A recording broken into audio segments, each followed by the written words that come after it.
did not know that you was an undercover cop when you spoke to me. Don't worry about it. Just quiet down. May I ask what's your name there? No. Don't look like that. Okay. And if an undercover cop speaks to me, do I have to speak to them in the morning? Very much like. No, you don't yell at me. Okay. No. Over at Goldbuster, the local pool hall. Don't worry about it. Okay. Finding jobs.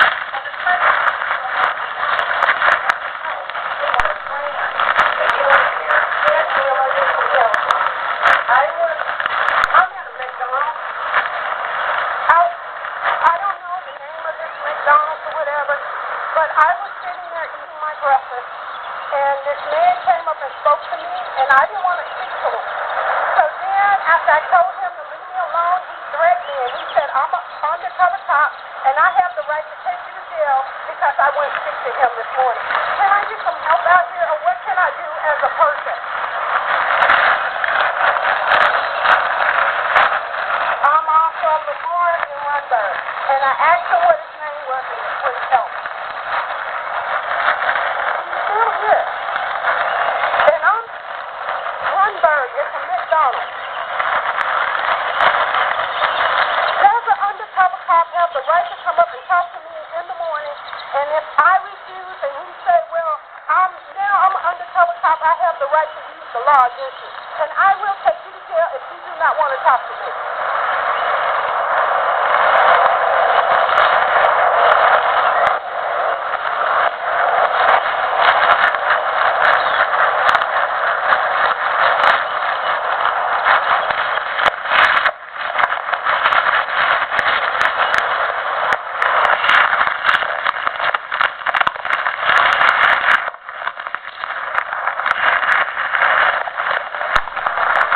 And I'm afraid because of his story. Could I get this out there?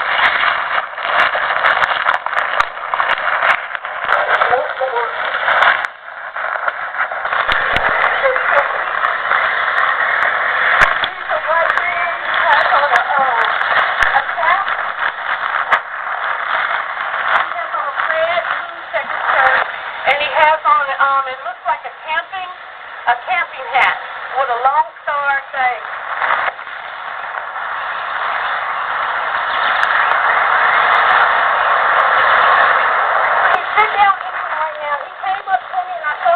I didn't want to talk to him. I tried to avoid him because I could feel the harassment. And he said something to me, and I ignored him. So he just began to approach me, and then I said, sir, I don't have to talk to you this morning. And then he kept on talking to me. Then I began to raise my voice and say, look, back off me.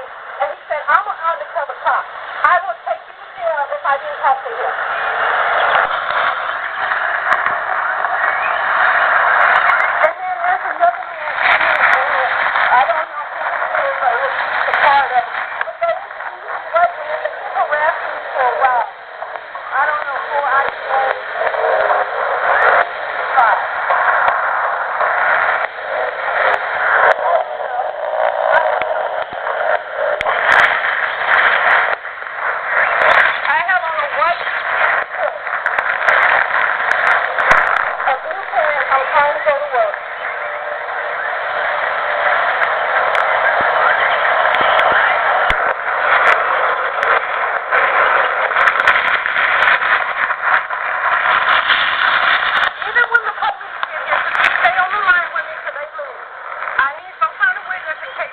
Not have the support. These men, I don't know, they have been harassing me everywhere I go. I see these same type of men come up to me and try to force me to talk to them. On the bus and every place else. They have not been on my side.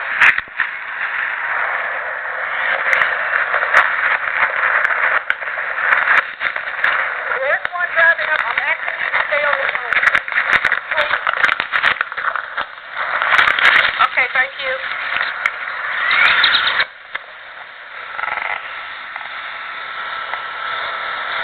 Came over to me. He was speaking to me. I chose not to speak to him this morning. And because of that, he kept on. He began to force and answer me more questions. Then, at that time, I began to raise. I said, back off. I do not want to cop. I did not know he was an undercover cop. Okay.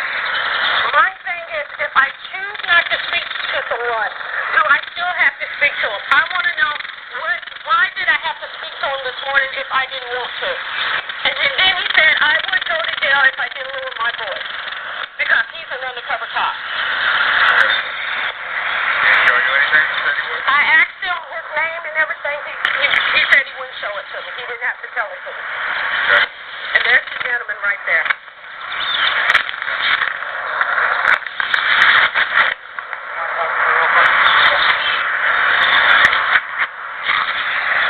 Yeah, the second one just drove up.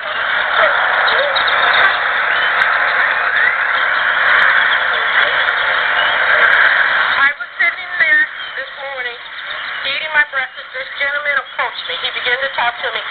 I chose not to talk to him. I did not want to talk to him. At that point, he was not satisfied with that. He began to force himself on me and talk even more. Okay, well, by forcing himself on you, what do you mean? He kept on talking. At that point, I told him, back off. I do not want to talk to you.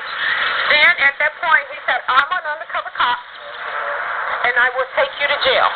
Okay. Okay? Then, that's when I began to record, and I said, first of all, I didn't realize he was an undercover cop. As an undercover cop, if I choose not to talk to you, do I have to talk to you? And then I asked him his name, and he said, I don't give my name to nobody.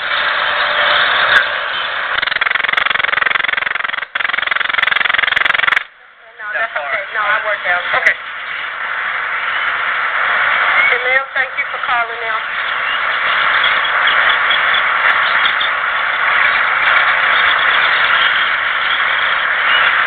And is that a good address for you? That's still a good address. That's family members. Okay. Where are you staying right now? Right now, I'm off of Lamar and Runberg back over here, but this is family. Okay, is that kind of like on Runnymede? Yes. Okay, and there's or Rutland. Rutland? Oh, Rutland. Okay.